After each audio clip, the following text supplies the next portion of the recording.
Hey, welcome back. Today, we'll build a tiny utility that checks whether the numbers in an array form a downward trend. That is, each element is strictly greater than the next one.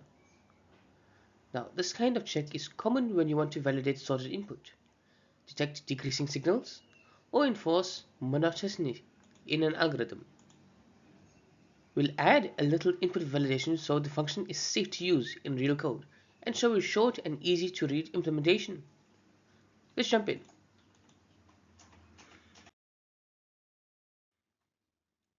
To be clear, we're not checking for a strict downward trend. Equal neighbors are considered, not decreasing. If any earlier element is less than or equal to the next, we return false. We'll treat empty arrays or single element arrays as valid because nothing violates the rule.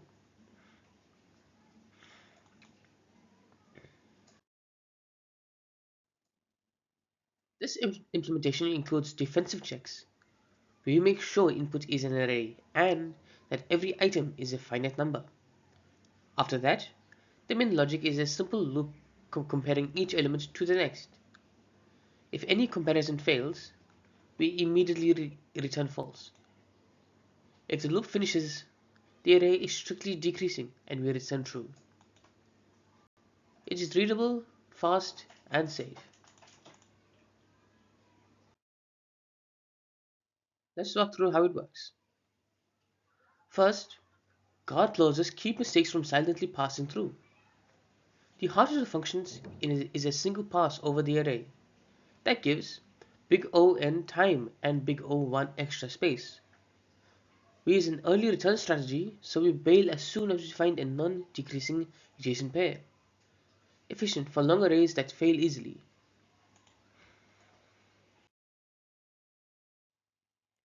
Let's validate our test cases. The first array clearly climbs, so it is not downward. But the second and third examples are strictly decreasing at every adjacent pair, so we get true.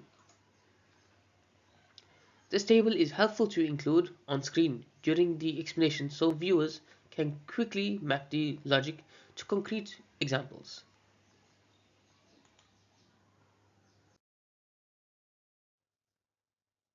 This check is small but very practical. You'll use it when validating descending sorted input, looking for downward trends in time series data, or making sure a leaderboard is ordered correctly. Because it is big O(n) and has low memory cost, it is suitable for large datasets and streaming checks where you can stop early. To wrap up, we built a safe, efficient function that checks for a strict downward trend in an array. It is quick and easy to read and robust thanks to input validation.